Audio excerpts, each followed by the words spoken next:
There's a quiet but devastating development inside Russia itself, and it didn't come from Western intelligence or leaked satellite images. It came from Russia's own spies, the very system designed to protect Vladimir Putin from bad news. And that's why this matters. Russian intelligence confirmed internal failures in a way that is profoundly destabilizing for a system built on control, secrecy, and carefully managed perception. Because when the very agencies tasked with protecting the state and validating the leader's decisions begin to acknowledge gaps, miscalculations, and breakdowns, it signals not an external embarrassment but an internal reckoning, one that cannot be easily dismissed as foreign propaganda or hostile interpretation. And this confirmation matters because intelligence services in authoritarian systems are designed not just to gather facts but to shape reality. Upward, filtering information so that leadership sees strength where there is weakness and opportunity where there is risk. And when that filtering process cracks, it suggests that the scale of failure has exceeded the system's ability to conceal it, forcing even loyal institutions to report outcomes that contradict official narratives, and this creates a dangerous moment for power because it narrows the space between reality and decision-making, removing the buffer that often allows leaders like Putin to maintain confidence and control despite setbacks. And once internal failures are documented by trusted intelligence channels, they ripple through the system, affecting military planning, political loyalty, and elite confidence. Because generals, officials, and power brokers begin to understand that the problems are not isolated incidents but structural weaknesses, and that realization can quietly shift behavior, encouraging caution, self-preservation, and internal hedging rather than bold execution of orders. And the confirmation of failure also undermines propaganda at its source, because propaganda relies on selective truth, and when intelligence assessments no longer support the story being told publicly, the gap between rhetoric and reality grows harder to manage, increasing the risk of leaks, dissent, or passive resistance within institutions that were once disciplined and predictable.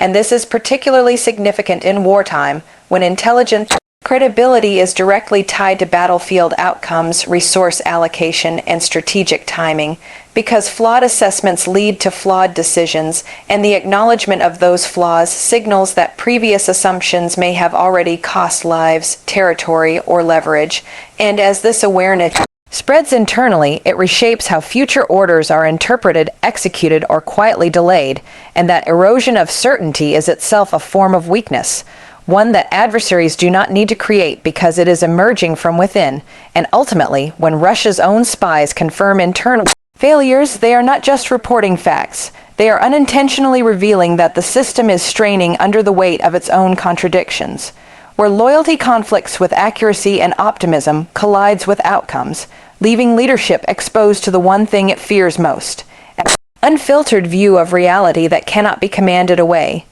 Putin faces a credibility crisis in a way that reaches far beyond the immediate consequences of battlefield setbacks or political missteps, because credibility in an authoritarian system is not simply a matter of personal reputation, but the glue that holds together loyalty, obedience, and perception. And when that credibility is questioned, even quietly, it begins to erode the very foundations of power. And what makes this particularly acute is that in a tightly controlled system like Russia, the illusion of infallibility is often more important than actual performance, because the public, the military, and the political elite are all conditioned to defer to authority and accept the narrative provided by the leadership.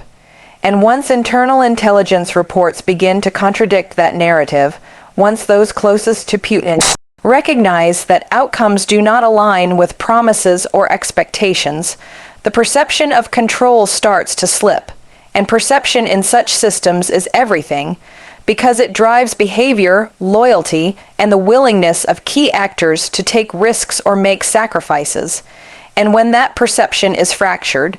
obedience becomes cautious, initiative is stifled, and dissent, even if quiet, can begin to spread, because credibility is the currency through which power is exercised. And when that currency is devalued, everything else in the system is affected, including military decision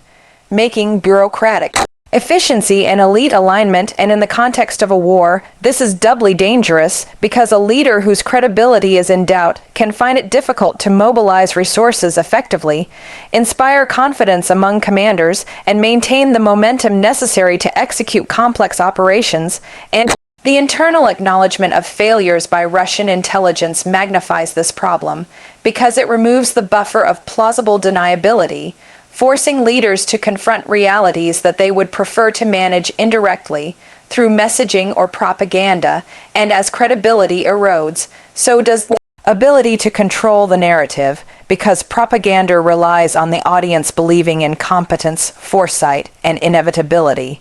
And when evidence to the contrary leaks from trusted institutions, the story begins to unravel, leading to a cascade effect where confidence is shaken not only in the leader but in the system itself, and that cascading effect extends to domestic politics, where regional officials, party elites, and security services begin to question whether aligning closely with the leader remains advantageous or safe.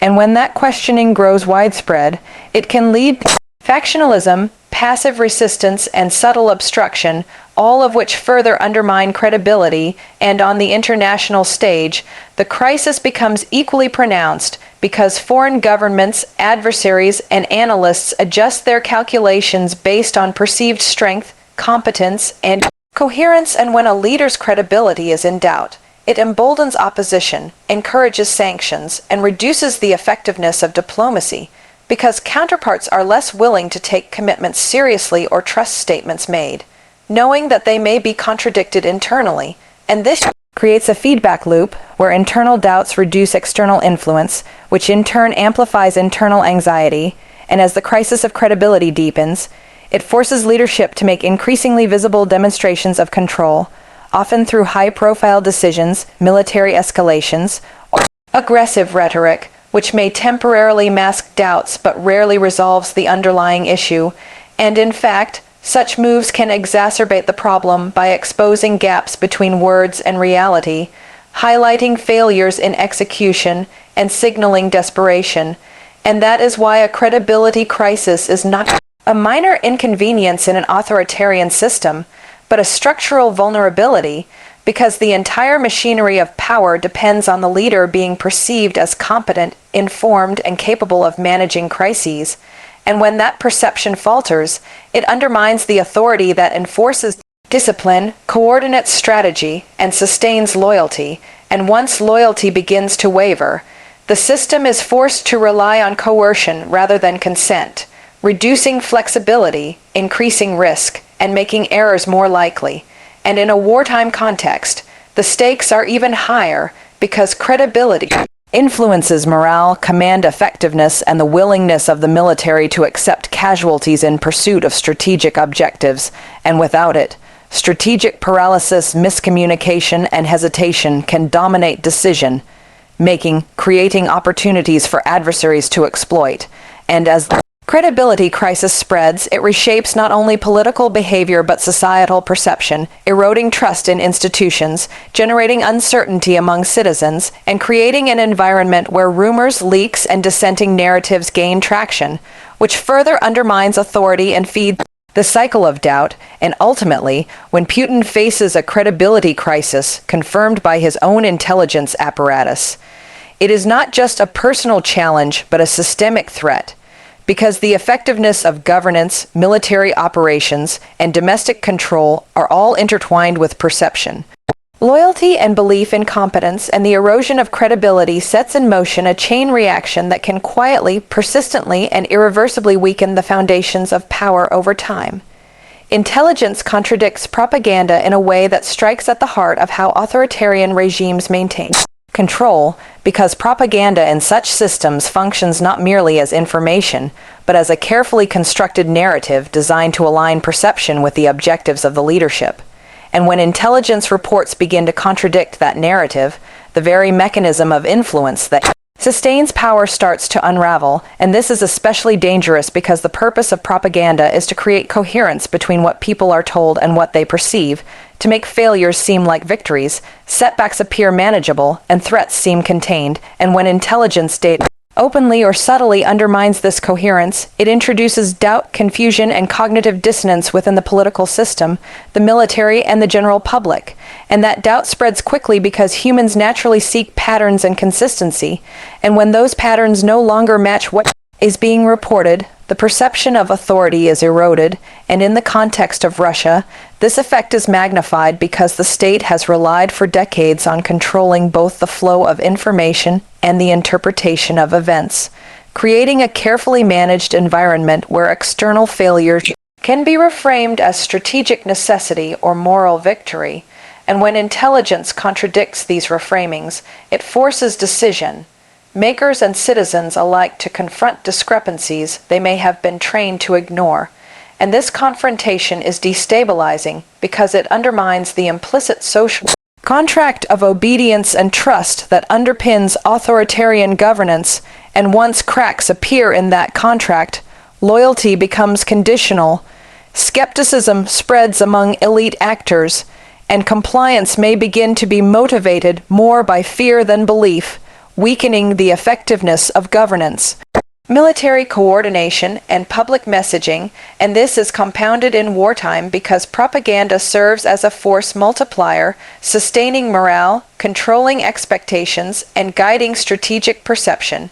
And when intelligence exposes the limits, mistakes, or miscalculations behind the public narrative, the multiplier effect turns into a liability, eroding the morale of soldiers, officials, and civilians alike, and creating openings for opposition, leaks, and dissenting narratives to gain traction, which further accelerates the erosion of control. And this contradiction also affects leadership itself, because leaders depend on intelligence not only to make informed decisions, but also to craft persuasive narratives. And when intelligence delivers uncomfortable truths that cannot be ignored, it limits the ability to maintain the illusion of competence, foresight, and inevitability, forcing a choice between acknowledging failures, which undermines authority, or ignoring them, which risks strategic missteps, and either choice carries consequences, because inaction can lead to operational failures, while admission erodes trust,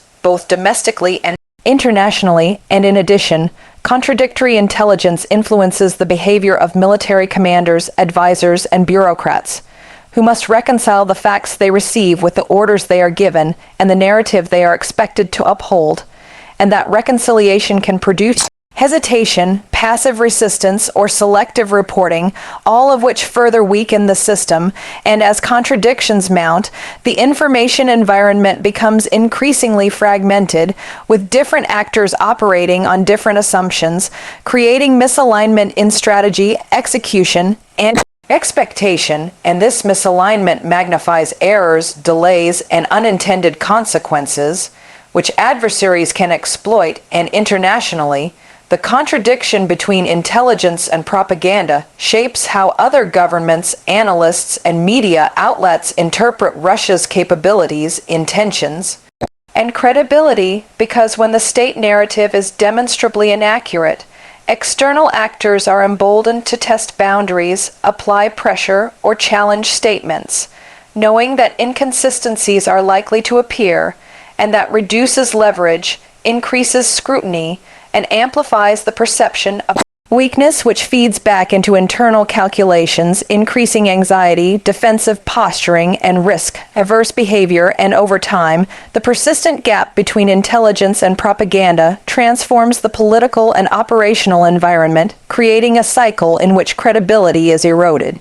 Morale declines, decision-making becomes more cautious, and the ability to project strength diminishes, and as this cycle continues, it affects not only immediate military and political outcomes, but also long-term governance, public trust, and elite cohesion, because the erosion of perceived competence undermines loyalty, encourages factionalism, and diminishes the ability to mobilize resources effectively. And ultimately, when intelligence consistently contradicts propaganda, it represents more than a tactical or operational challenge. It represents a structural vulnerability, revealing that the system cannot fully control reality, shape perception, or ensure alignment between action and narrative. and that vulnerability has profound consequences for strategy, morale, domestic stability, and international positioning, setting the stage for cascading effects that can quietly, persistently, and significantly weaken the foundations of power over time.